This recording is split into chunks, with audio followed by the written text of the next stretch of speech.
ओम नमः शिवाय। दोस्तों, स्वागत है आप सभी का आपके अपने चैनल खुशहाल ज़िंदगी में। दोस्तों, आज हम बात करेंगे प्रदोष व्रत के बारे में। महादेव के सभी व्रतों में प्रदोष का व्रत सबसे उत्तम तथा श्रेष्ठ फल देने वाला माना गया है। यदि पूरे विधि विधान के साथ प्रदोष व्रत का पालन किया जाए तो मनुष्य के सांसारिक जीवन में आने वाले सभी प्रकार के बाधा, सभी प्रकार के कष्टों से उसे मुक्ति मिलती है। हमारे शास्त्रों और शिव महापुराण में तो प्रदोष व्रत की इतनी अधिक महिमा बताई गई है कि यदि कोई व्यक्ति सच्चे हृदय से प्रदोष व्रत का पालन करते हुए व्यक्ति किसी कामना के साथ यदि मात्र जलाभिषेक भी अगर भोलेनाथ के शिवलिंग पर कर देता है तो मात्र 5 से 6 प्रदोष के अंदर ही व्यक्ति के बहुत सारी समस्याओं का समाधान उसे मिलता है। दोस्तों, यह कलयुग है और कलयुग में कामनाओं की पूर्ति होने में थोड़ा समय अवश्य लगता है, लेकिन भगवान भोलेनाथ कामना अवश्य पूरी करते हैं। इसलिए आप पूरे श्रद्धा और विश्वास के साथ भगवान भोलेनाथ के शरण में आएं।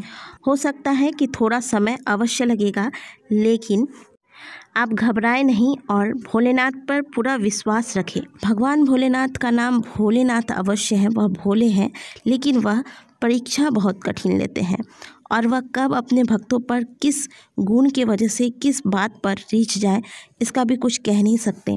आपने गुणनिधि की कहानी तो सुनी ही होगी, जो कि एक चोर था और उसने अनजाने में ही भगवान भोलेनाथ के मंदिर में अपनी सुविधा के लिए, इसने किसी भक्ति भाव से नहीं बल्कि अपनी सुविधा के लिए भोलेनाथ के मंदिर में अपने कमीज को फाड़कर उजाला किया, जिस पर भोलेनाथ रीझ गए, उस पर प्रसन्न हो गए और उनको अगले जन्म में कुबेर होने का आशीर्वाद दे दिया। तो जब भोलेनाथ अनजाने में किए हुए भक्ति पर इतने प्रसन्न हो सकते हैं, तो जब आप पूरे विधि विधान के साथ भोलेनाथ के शरण में जाएंगे तो भला वह आपका उद्धार क्यों नहीं करेंगे, अवश्य ही करेंगे।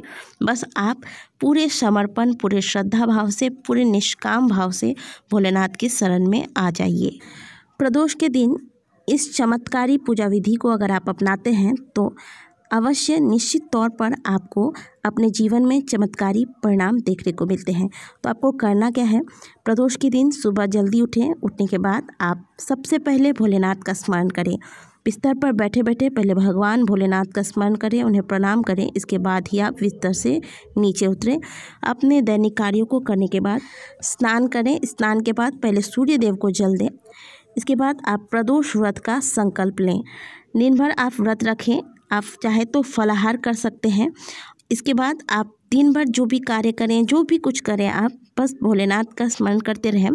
प्रदोष काल में, क्योंकि प्रदोष की पूजा प्रदोष काल में की जाए तो वह ज़्यादा सुफलदायी होती है, तो आप प्रदोष काल में भोलेनाथ के मंदिर में जाएं और सबसे पहले आप 1 लोटा जल, जिसमें कि थोड़ा सा गंगा जल मिलाकर आप ले जाएंगे, इससे भोलेनाथ का अभिषेक करें। इसके बाद अगर आप घर से पंचामृत बनाकर ले जाते हैं तो ठीक है, और नहीं तो अगर आप अलग अलग दूध, दही, मिश्री, मधु, घी ये सब लेकर जाते हैं तो आप अलग अलग भी अभिषेक कर सकते हैं। लेकिन मंदिरों में अलग अलग व्यवस्थाएं लेकर जाना थोड़ा मुश्किल होता है, तो अच्छा यही होगा कि आप घर से ही पंचामृत बना लें और फिर आप इस पंचामृत से भोलेनाथ का अभिषेक करें। पंचामृत स्नान कराने के बाद आप भोलेनाथ को एक बार फिर से शुद्ध जल से स्नान कराएं, यानी कि अभिषेक करें। अब हम आपको बताएंगे कि यह पूजा विधि चमत्कारी किस प्रकार से हो जाती है। आपने भगवान का अभिषेक किया, इसके बाद आप भोलेनाथ को एक वस्त्र चढ़ाएं। वस्त्र आप सफ़ेद रंग के चढ़ाएं, लेकिन यदि आपको कोई एक ऐसा वस्त्र मिल जाता है, बाज़ारों में राम नाम लिखा हुआ वस्त्र मिलता होगा, आपने देखा होगा, तो अगर आप यह वस्त्र भोलेनाथ को चढ़ा सकते हैं तो यह बहुत ही उत्तम होगा।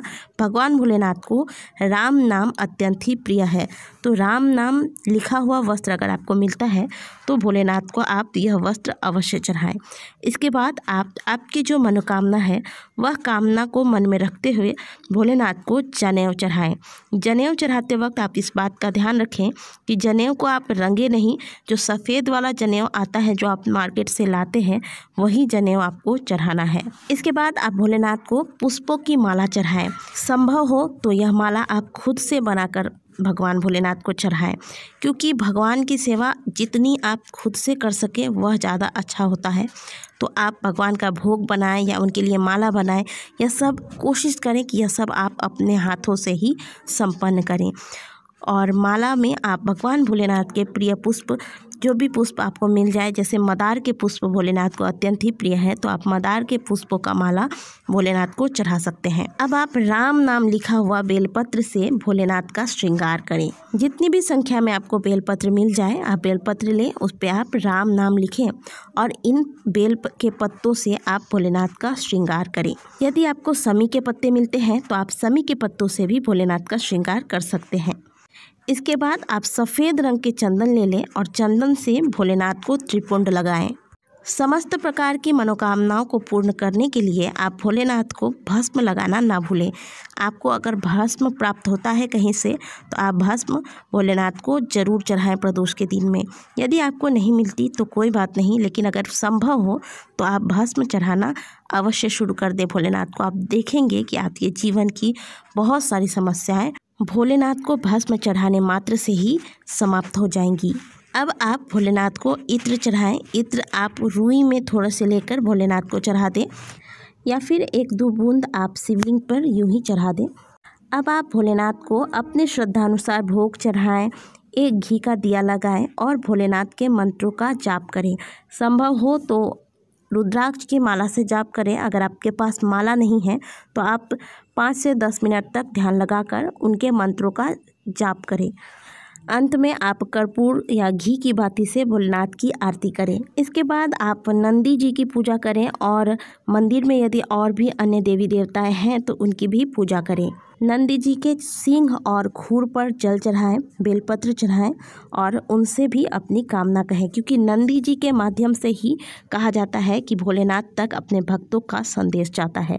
इसीलिए नंदी जी के कानों में अपनी कामना अवश्य करें। तो ये हो गई प्रदोष पूजा की संपूर्ण विधि, चमत्कारी विधि। इस विधि से अगर आप पूरे विधि को जो हमने बताया है, इस विधि के साथ यदि आप भोलेनाथ के शरण में जाते हैं, प्रदोष तिथि में, प्रदोष काल में भोलेनाथ की पूजा अर्चना सरल भाव के साथ करते हैं, तो भोलेनाथ की कृपा आपको अवश्य ही प्राप्त होती है। आपके जीवन की बहुत सारी समस्याएं, आपके जो भी कष्ट हैं, वह भोले बाबा अवश्य दूर करते हैं।